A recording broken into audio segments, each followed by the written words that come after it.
오늘 본문에 나오는 사울은 이 바울이 회심하기 전에 히브리의 이름입니다.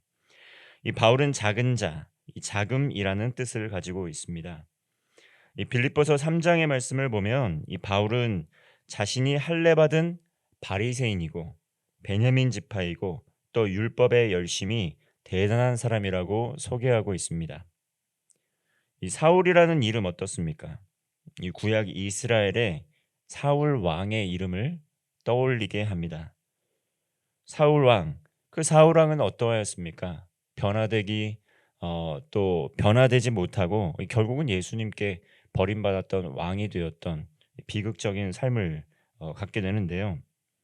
그러나 오늘 본문의 이 바울은 이 사울이라는 이름을 가지고 있었지만 예수 그리스도의 이 복음으로 완전히 변화되고 맙니다. 바울은 이 사울 왕과 같은 베냐민 지파였지만, 그리고 사울 왕과 이 공교롭게 동일한 이름을 지닌 사람이었지만 예수 그리스도의 복음의 능력으로 변화된 사람이 되었다는 것입니다. 이 변화되기 이전의 이 사울의 삶 어떻습니까? 그리스도인을 열심으로 박해했고 또 유대교의 열심이었습니다. 그리고 그리스도인을 또다시 박해하기 위해서 다메섹으로 가는 길에서 이 바울은 부활하신 예수님을 만나서 완전히 변화되었고, 오늘 본문은 그 이후에 이 시점의 사건을 담고 있습니다. 이처럼 복음에는 능력이 있고 이 복음을 경험하게 되면 사람은 변화됩니다. 디모데전서 1장 13절의 말씀을 보면 바울은 전에 자신이 어떠하였는지 디모데전서 1장 13절에서 밝히고 있습니다. 내가 전에는 비방자요, 박해자요, 폭행자였으나 도리어 긍휼을 입은 것은 내가 믿지 아니할 때에 알지 못하고 행하였음이라. 이렇게 예수님이 누구이신지 잘 알지 못하였을 때는 자신이 비방자, 박해자, 폭행자였지만 이제 부활하신 예수 그리스도를 만나게 되고 예수님이 인격적으로 누구인지 깨닫게 된 이후에는 이제는 그렇지 않은 정반대의 삶을 살게 되었다는 것입니다. 이렇게 예수 그리스도를 만나고 은혜를 경험하게 되면 완전히 사람의 삶이 변화됩니다. 우린 이런 얘기를 많이 합니다. 사람은 고쳐 쓰는 것이 아니다. 또 사람은 변화되지 않는다. 이런 이야기를 합니다. 그렇습니다. 사람은 잘 변화되지 않고 사람은 살아왔던 방식대로 살아가게 마련입니다.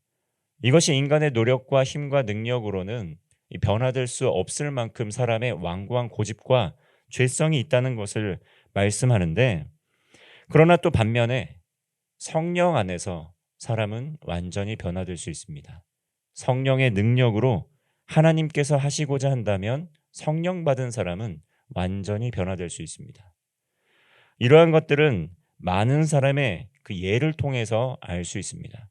이 바울도 성경에 있는 대표적인 변화된 인물 중에 한 사람이고, 우리 주변에서도 예수 그리스도의 복음을 만나게 되어서 이전과는 완전히 다른 삶을 살아가는 많은 분들, 이 믿음의 증인들을 우리는 볼 수 있습니다.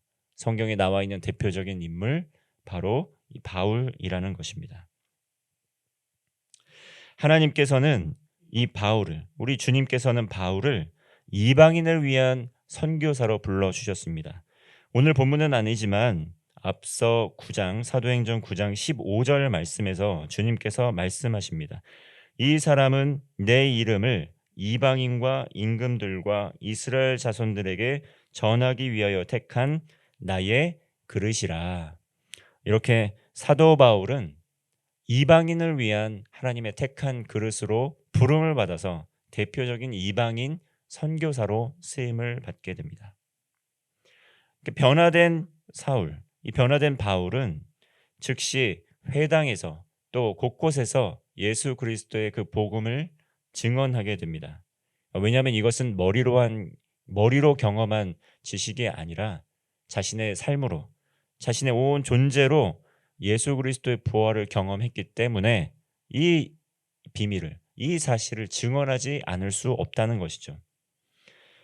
오늘 본문에 20절 말씀을 보면 즉시로 각 회당에서 예수가 하나님의 아들이심을 전파하니, 이것이 바울이 전파했던 이 복음의 내용입니다.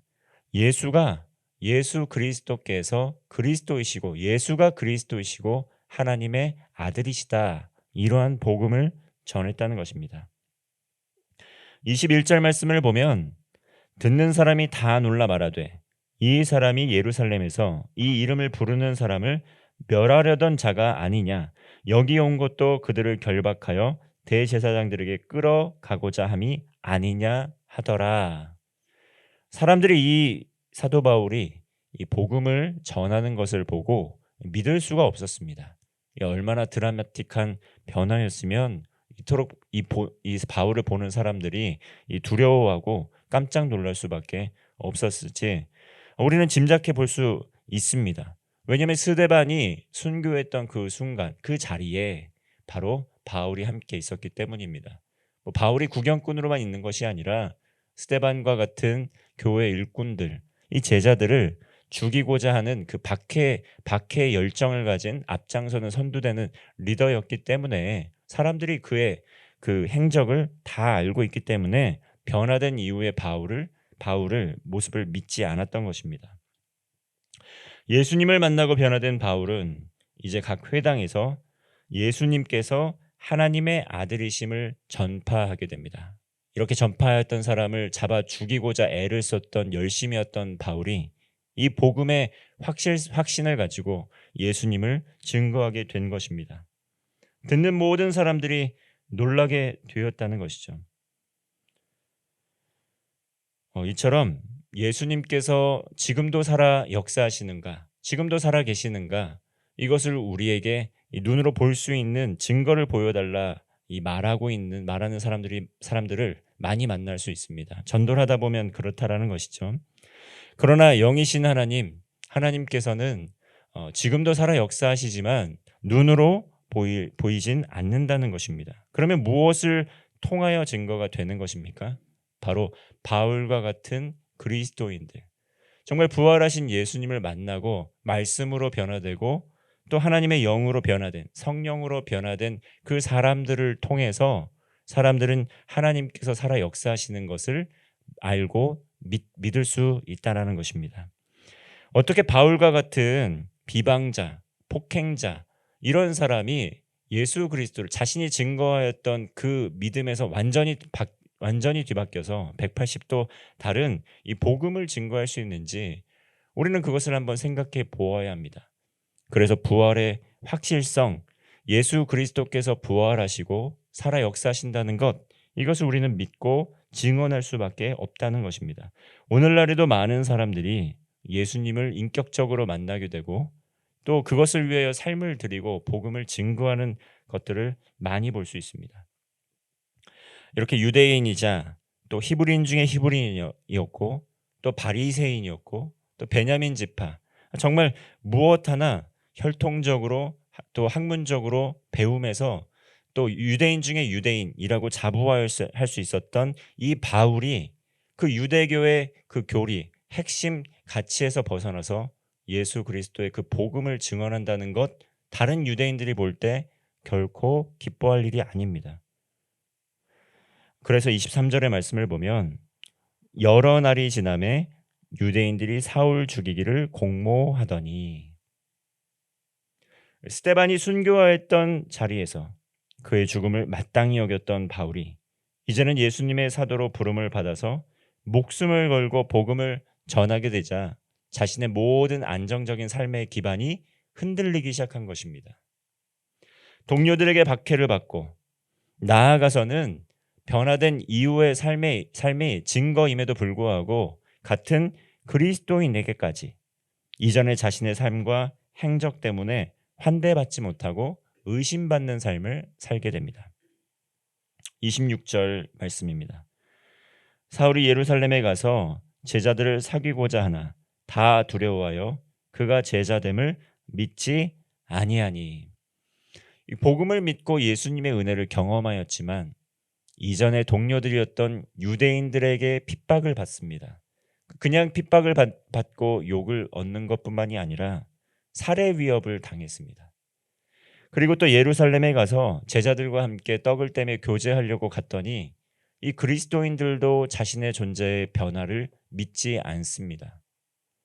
여기서도 한 대 받지 못하고 저기서도 한 대 받지 못하는 것이 바울의 삶이었던 것입니다. 그럼에도 불구하고 부활하신 예수 그리스도를 만남으로 말미암아 복음의 확신성을 가지고 사도 바울은 계속해서 복음을 증거하게 되고 또 교회는 든든히 서가게 됩니다. 어떠한 시련과 박해도 이 복음을 향한 바울의 열정과 진전성을 멈출 수 없었다는 것입니다. 왜냐하면 예수님께서 부활하셨고 부활하신 예수님을 만났기 때문에 이러한 변화가 있을 수 있었다는 것입니다. 부활하신 예수님을 만난 이후 변화된 것은 비단 사도 바울만 그랬던 것이 아닙니다. 예수님께서 또 예수님과 함께 동고동락했던 사도들, 제자들, 예수님의 십자가의 그 형벌 앞에, 죽음 앞에 모두가 떠나가고 도망갔던 그들이 부활하신 예수님을 만나고 나서는 그 어떤 시련과 박해에도 굴하지 않고 끝까지 복음을 증거하다가 각자의 삶의 자리에서 삶을 마감했다는 것, 우리는 그것을 잘 알고 있습니다. 바울 역시 부활하신 예수님을 만나게 되어서 완전히 변화되었다는 것입니다. 예수님과 동행하면서 훈련을 받고 또 예수님께서 바울과 함께 동행하셨기 때문에 그는 복음을 증거하지 않을 수가 없었습니다. 예수님께서 십자가에서 죽으시고 부활하셔서 주와 그리스도가 되어 주셨습니다. 바울에게도 그렇게 하셨고 오늘날도 살아 역사하셔서 부활하신 주님께서는 하나님의 사람들, 그리스도인들을 통해 지금도 강력하게 역사하고 계십니다. 예수님께서 부활하셔서 살아 역사하지 않으시면 바울과 같은 비방자, 폭행자였던 사람이 변화될 수 없다라는 것을 오늘 성경은 보여주고 있는 것입니다. 이러한 변화, 회심의 사건을 통해 교회는 든든히 세워지게 됩니다. 우리 함께 31절 말씀 함께 합독하겠습니다. 31절입니다. 그리하여 온 유대와 갈릴리와 사마리아 교회가 평안하여 든든히 서가고 주를 경외함과 성령의 위로로 진행하여 수가 더 많아지니라. 아멘. 우리 그리스도인들은 이 부활하신 예수 그리스도와 동행하면서 이 복음의 확실성, 이 성령의 능력으로 함께 복음을 증거하는 삶을 살아야 됩니다. 교회에 모여서 우리가 예배드리고 또 말씀을 읽고 기도하고 또 우리의 삶의 자리에서 주님과 동행하는 이유와 목적 무엇이겠습니까? 하나님께서 주신 복을 누리고 또 구원을 누리고 그 소식을 많은 이들에게 증거하는 복음의 증인으로 살아가도록 우리는 부름을 받았다는 것입니다. 복음에는 능력이 있습니다. 우리가 다른 어떤 많은 것들 많이 있지만 그 모든 것들보다 가장 먼저 우리가 놓치지 말고 우선순위를 두고 삶에서 가장 가치를 두고 가야 되는 것, 그것은 무엇이냐면 바로 예수 그리스도의 복음의 능력입니다. 현재 모습만으로 우리 주변에 있는 사람들 판단할 수 없다는 것입니다. 우리 가정에서 또 우리가 마주하게 되는 이웃, 또 우리의 또 학교, 또 직장, 단편적으로 보았을 때 저 사람은 도저히 복음을 전해도 믿지 않을 것 같은 사람이다 라는 사람이 바로 바울이 될 수 있다는 것을 우리는 기억해야 됩니다. 우리가 복음을 증거하게 될 때 가장 확률이 없을 것 같은 그 사람, 아마도 바울이었을 것입니다. 그럼에도 불구하고 이 복음에는 능력이 있어서 그 누구에게도 복음은 필요하고, 그리고 복음의 능력이 임하게 될 때 그 누구라도 변화될 수 있다는 것을 오늘 성경은 보여주고 있는 것입니다. 누구에게 복음을 증거해야 됩니까? 우리가 부름받은 곳에, 우리가 있는 삶의 모든 현장 가운데에서 지금 오늘 우리가 만나는 그 이웃, 그리고 가장 복음이 필요 없을 것 같고 가장 복음을 전해도 믿지 않을 것 같은 그 사람이 오늘 하나님께서 우리에게 보내주신 복음을 증거해야 될 그 대상이라는 것을 기억하시기를 바랍니다. 삶의 모든 자리에서 이 복음의 확실성, 복음의 능력을 가지고 성령님과 동행하며 복음의 증인된 삶을 사는 성도가 되시기를 주님의 이름으로 축원합니다. 기도하겠습니다. 살아 역사하시는 하나님 아버지, 비방자, 박해자, 폭행자였던 그 사도 바울이 다메섹 도상에서 예수 그리스도를 만나게 되어 완전히 변화되는 것을 보게 됩니다. 우리도 우리의 삶의 자리 가운데에서 이 복음이 필요한 모든 이들에게 믿음으로 성령의 능력으로 복음을 증거하여 예수 그리스도를 만나게 되는 역사 일어날 수 있도록 우리를 사용하여 주옵소서. 복음의 증인으로서 살아가게 하시고 성령의 능력으로 함께 동행하시는 성령의 능력으로 승리하는 복된 하루 되게 하여 주옵소서. 오늘도 우리와 동행하시며 힘주시고 능력을 주시는 임마누엘 하나님 예수 그리스도의 이름으로 기도드리옵나이다. 아멘.